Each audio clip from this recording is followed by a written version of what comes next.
नमस्ते दोस्तों, मैं सचिन मंघरिया और मैं अमित बोस। 2024 का आज 6वां दिन है।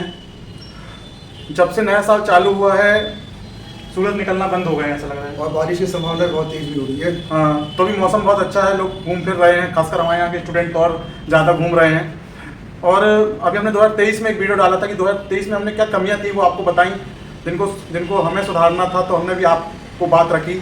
अब 2024 जो नया साल है उसमें हमने कुछ ऐसे 10 पॉइंट निकाले, 10 से 12 पॉइंट निकाले हैं जो हमें छोड़ना चाहिए या करना चाहिए। तो हो सकता है कि आपके भी काम के हो, हमारे काम के तो हैं। हमारा उद्देश्य ये रहता है कि हमें अगर 1% का भी ज्ञान है तो हम सोचते हैं कि उसको वीडियो के माध्यम से शेयर करें जो अन्य लोगों तक पहुँचे। तो शुरुआत करते हैं कि 2024 में हमें क्या छोड़ना है और क्या करना है। तो शुरुआत में अपने पॉइंट से करूँ सर जी। पहला पॉइंट है कि अपने डर को लिखें। क्या है कि हम अपने डर को जब तक लिखेंगे नहीं तो उसको कायम नहीं कर पाएंगे। हर इंसान के अंदर कहीं ना कहीं कोई डर है। किसी को पढ़ने का डर है, किसी को गाड़ी चलाने का डर है, किसी को पास होने का डर है, किसी को अपने माँ बाप से डर है, किसी को IAS ना बनने का डर है, किसी को सरकारी नौकरी ना मिलने का डर है, किसी को बड़ी कंपनी में ना जाने का डर है। तो अपने डर को लिखें और उस डर पे काम करें। काम का मतलब है कि उसे ये सोच के काम करें कि नहीं मुझे करना ही है, तो वो डर समाप्त हो जाएगा। तो सबसे पहला पॉइंट है जो आपके जीवन में 1, 2, 3 हो सकता है कि 5 भी हो सकता है, ना भी हो, तो अपने डर पे काम करें और डर को लिखें और डर को समाप्त करें, तभी आप 2024 में जो करना चाहते हैं वो कर पाएंगे। तो दूसरा पॉइंट ये है जो आपको टाइम मैनेजमेंट पे काम करना पड़ेगा। 2023 में आपने काफ़ी समय बर्बाद किया हर उन एक्टिविटीज़ पे जिनमें आपको ध्यान नहीं देना चाहिए था।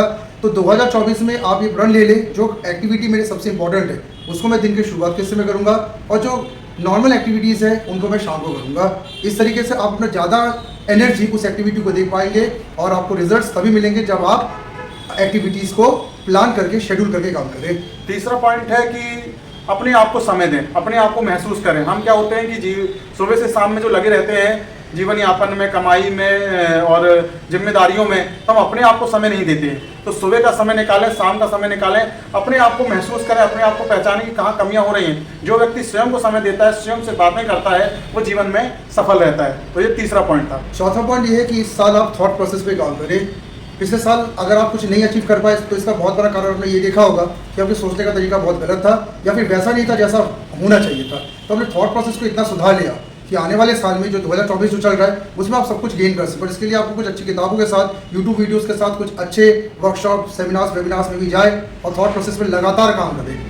और मेरा 6वां पॉइंट था कि उत्साह का स्रोत बने। उत्साह का स्रोत बने कि यानी कि हम अपने लिए ना जिए, दूसरों के लिए जिए। दूसरों के लिए जीने का मतलब है आपसे जो भी छोटी से छोटी मदद हो वो दूसरों की करें।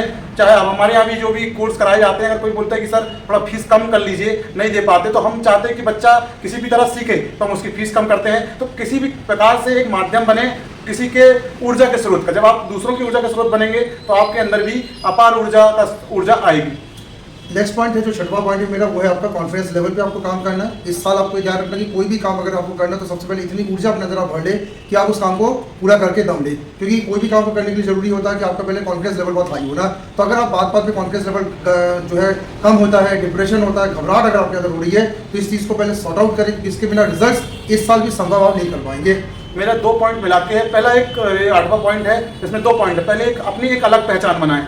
अपनी एक अलग पहचान बनाने का मतलब ये है कि खुद स्वयं कुछ ऐसा करें जिससे एक आपकी पहचान हो। दूसरा है हर परिस्थितियों से मुकाबला करने का एक दृढ़ संकल्प लें, क्योंकि अगर आप जीवित हैं तो परिस्थितियां आपके जीवन में लगातार आती रहेंगी। कहते हैं कि अगर आप जिंदा हैं तो आपको कुछ ना कुछ आपको जीवन में संघर्ष आता ही रहेगा। क्यों सर? मतलब कहा जाए कि संघर्ष उन्हीं के जीवन में है जो सुबह से घर से निकलते हैं। जो घर से निकले नहीं वो संघर्ष क्या करेंगे? सीधी बात ये है। दूसरा ये कि अगर आप जीवित हैं तो आपको संघर्ष करना पड़ेगा और परिस्थितियों से लड़ना पड़ेगा। तो 8वां पॉइंट है कि अपने जीवन में हर परिस्थितियों का मुकाबला करें और चुनौतियों को स्वीकार करें। नेक्स्ट पॉइंट ये है कि कुछ प्लान करें।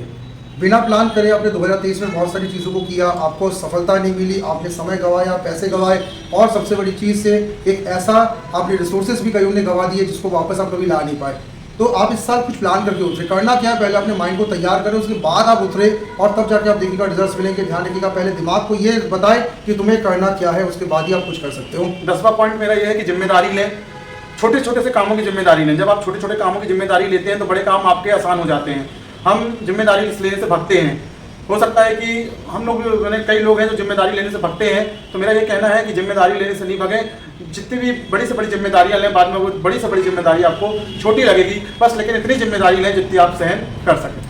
तो लास्ट पॉइंट अपना है वो है आपको इस साल मिलनसार बनना है, अपने नेचर को सुधारना है, सबसे हंस खुश के मिलना है और अपने ईगो को थोड़ा कंट्रोल करना है। ज़्यादातर लोगों के अंदर देखा गया कि थोड़ी सी सफलता मिलती है या थोड़ा सा अगर उनको अगर लाइफ में कुछ बड़ा बदलाव मिलता है तो बहुत ईगोइस्टिक हो जाते हैं या फिर इतने डिप्रेशन में आ जाते हैं अगर थोड़ा सा वर्कलोड ज़्यादा होता है कि फिर आगे वो सबसे बहुत मिसबिहेव करते हैं। तो इस साल आप प्रण लेके आप हंसी खुशी से रहेंगे खुद भी और बाकी सोसाइटी को भी हंसी खुशी से रहेंगे। ये मान के चले कि आपकी खुशी जो है वो आपकी फैमिली और सोसाइटी के लिए एक बहुत बड़े वरदान के रूप में इस साल मिले और डिप्रेशन और ईगो से जरूर बचे। अंतिम पॉइंट 2 पॉइंट में मिलाकर है। पहला है अपना नव निर्माण करें। नव निर्माण का मतलब है कि परिवर्तन को स्वीकार करें। जो लोग मोबाइल नहीं चला रहे हैं, टच, आज के समय भी कई लोग टच मोबाइल नहीं चला रहे हैं, बहुत आधुनिक युग है, उसके बाद भी तो अपने नए परिवर्तन को स्वीकार करें। जो भी नया है उसे स्वीकार करें, उससे भागे ना। तीसरा है अनुभवों से सीखें। आपके लाइफ में हर दिन अनुभव से सीखा जाता है और मेरा ये कहना है कि आप कहीं भी जो जो अनुभव लेते हैं वो कहीं ना कहीं आपके काम आता है। तो इन्हीं 12 पॉइंटों से हम काम आता है। तो इन्हीं 12 पॉइंटों से हम इस वीडियो का अंत करेंगे और लास्ट में आपको नए वर्ष की फिर से बहुत बहुत शुभकामनाओं के साथ सभी को आप जीवन में अधिक से अधिक उजाला पाएं, खुश रहें। और अंत में यही कहेंगे कि विस्तार मंच, विस्तार इंस्टीट्यूट, विस्तार फाउंडेशन, विस्तार न्यूज़पेपर आपके लिए हमेशा खुला है। आप क्या करना चाहते हैं, मार्गदर्शन लेना चाहते हैं, क्या सीखना चाहते हैं, तो हमारे विजयनगर पता पर संपर्क कर सकते हैं। हम हमेशा आपके लिए हमारे यहाँ के दरवाजे खुले हैं। धन्यवाद सभी को। Happy new year. Happy new year.